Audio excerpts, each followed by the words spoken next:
Welcome back to the channel. On this channel, of course, we teach about different chess, and we're going through chess.com's learning library right now. So let's get into it. What's the next lesson?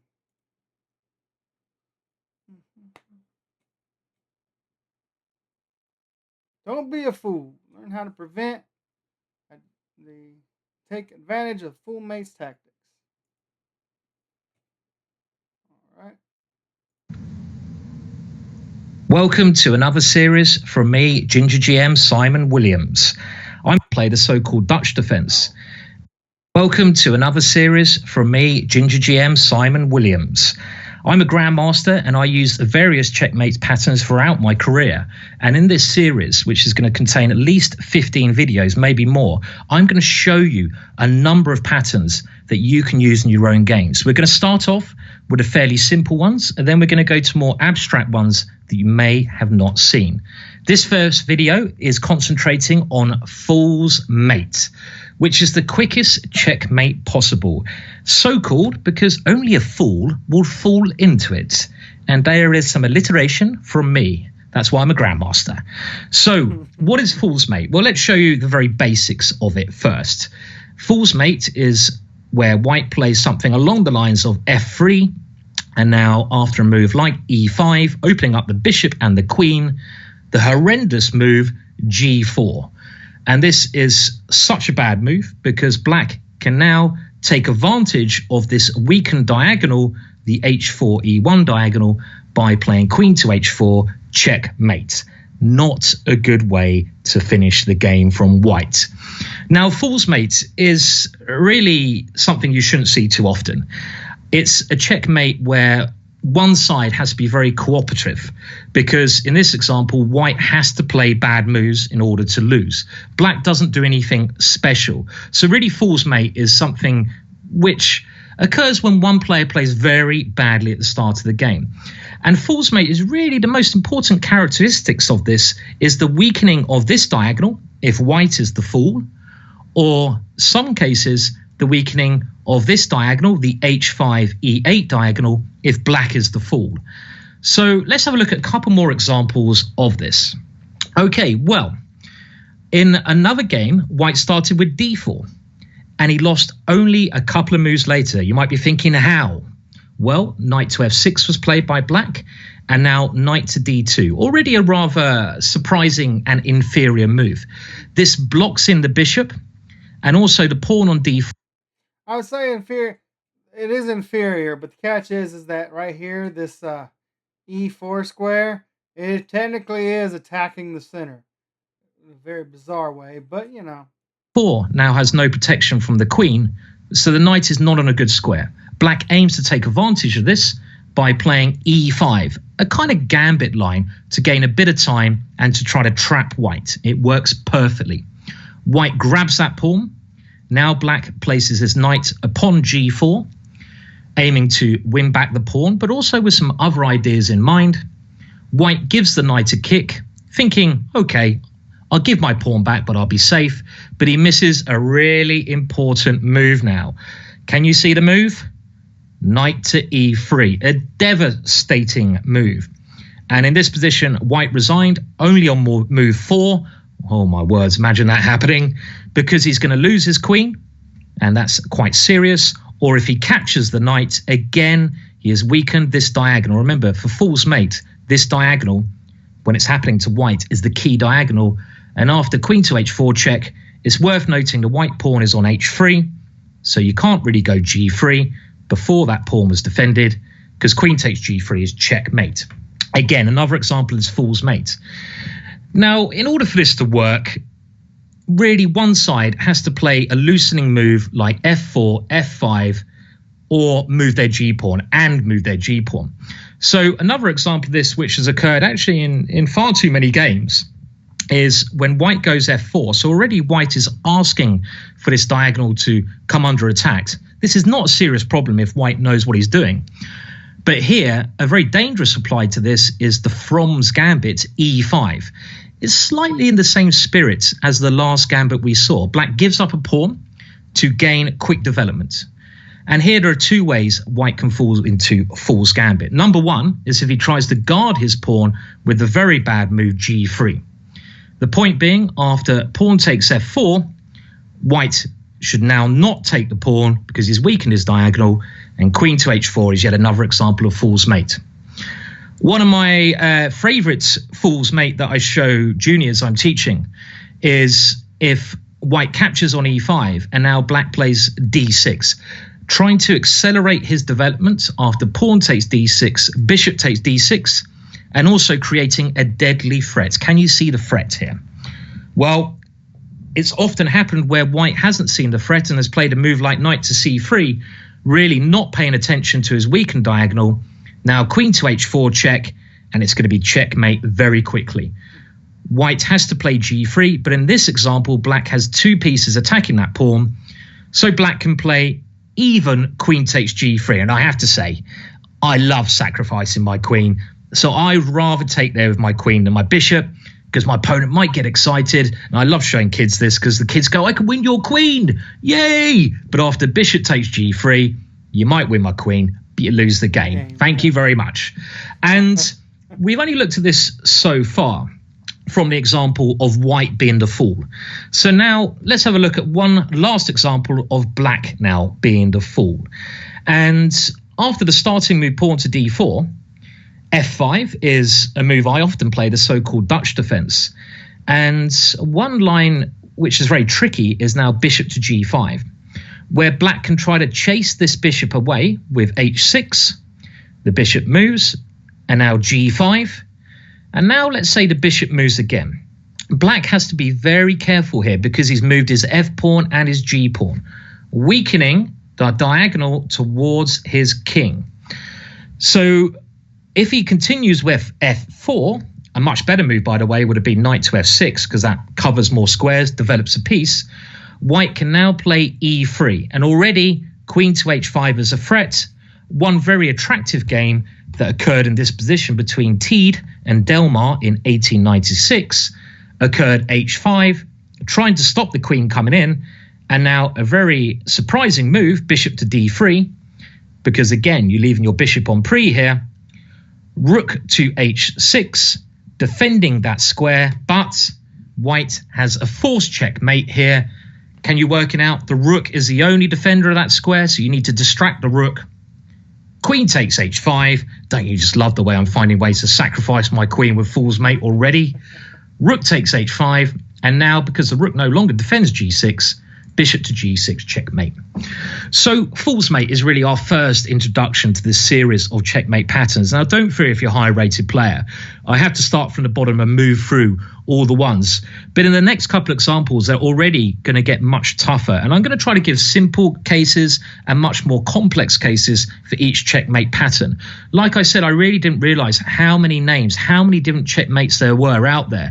And this course and this series has really helped me just confirming those patterns. And that's my aim in this, to try to get you to think about these patterns, try to subconsciously remember them when you're playing your own games. So thank you for watching this video. I recommend you watch the other videos in this series. Bye for now. And we will at some point in the future. But I didn't know about that. I mean, I knew about kind of the weakened square, but not the whole entire weakened diagonal. Something I'm going to have to try to remember in my subconscious. All right, so we got some challenges now, right? On this fool's mate. Black has played badly. How can you win for white? Well, so again, he has this weakened diagonal here. So if I do that, I don't think that's the move it wants me to do. I could be wrong.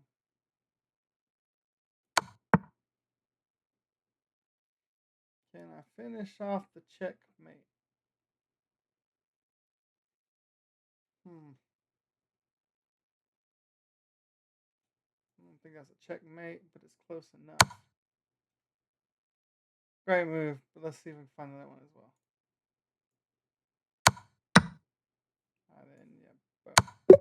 And the catch on that is, again, if you didn't watch the video, you wouldn't remember sacrifice the queen, right? That's the big thing.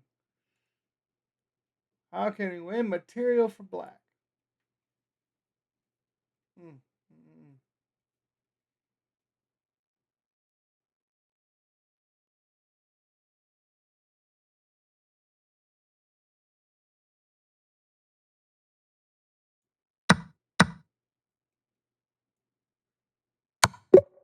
boom.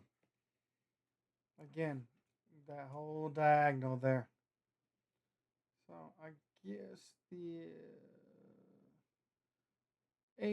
H4 and A A5. Kind of the squares to remember on that.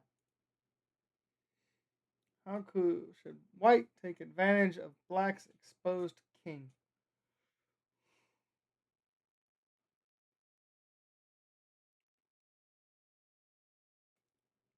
Hmm.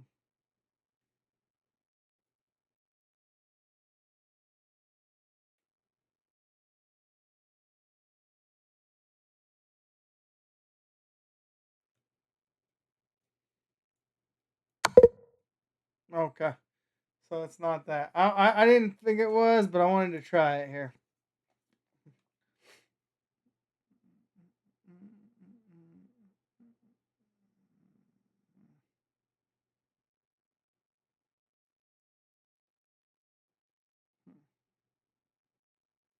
Let's hint that one. All right. Which black piece prevents bishop g6 from being mate?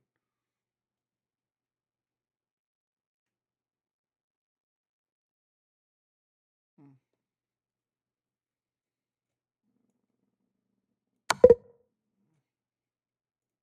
I meant that one. No. Well, I mean, obviously, that's the piece, right? So, take it. Huh. Okay. So, obviously, I haven't done these before.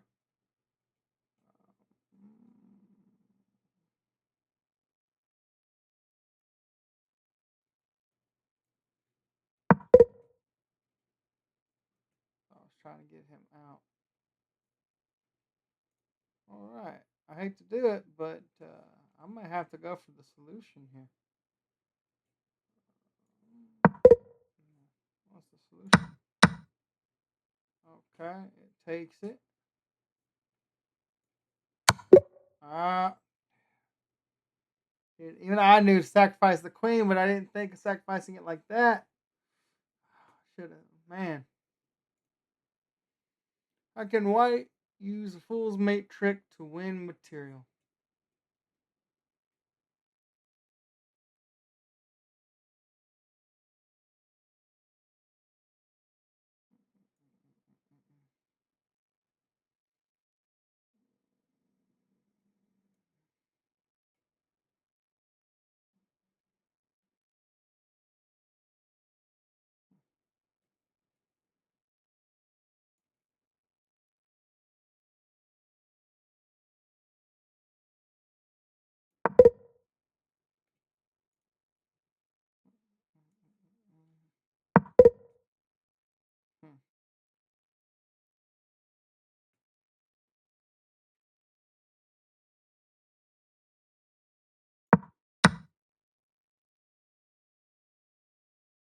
Hmm. I do remember that video now.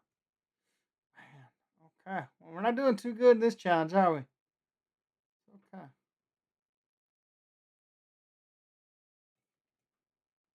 So,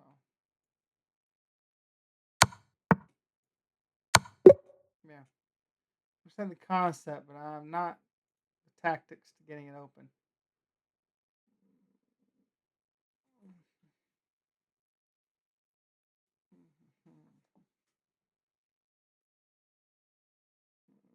I don't think it's trying to teach me that basic, is it?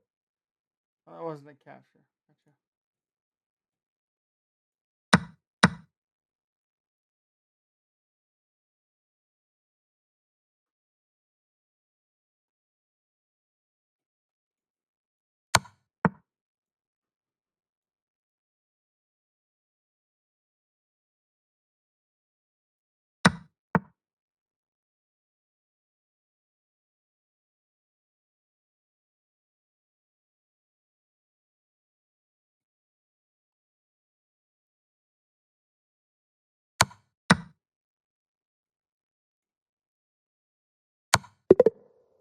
All right.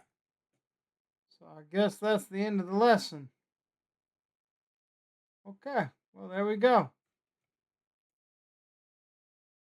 Okay, so we're back on my website that I'm currently working on. Come down here to the chest. All right. So basically, to reiterate the moves, right? What he's basically saying is that if I got this down correctly, we'll do like that. Bizarre like that.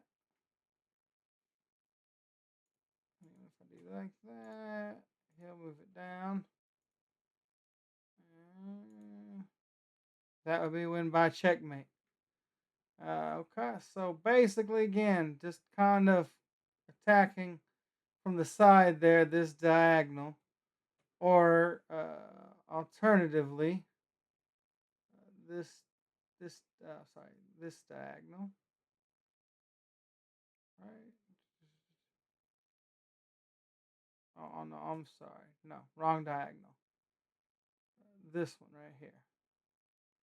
So, king side on the um, H right, kind of the attacking one. Anyway, okay. So, just sorry, I was processing that in my head, making sure that I said it correctly. And I just basically come down here and wanted to show y'all my website as well. Let's see here. We can go on to that. Then we'll come up here to the home page. Got tutorials. So later on, you'll see a list of tutorials we've done. Glory Stone, that is the world I'm building right there. Got some short stories up in case you interested in. Got some different games we're playing. And a little bit about me. Anyway, till next time, this is Tommy Pierk, and I will talk to y'all later. Have a good night.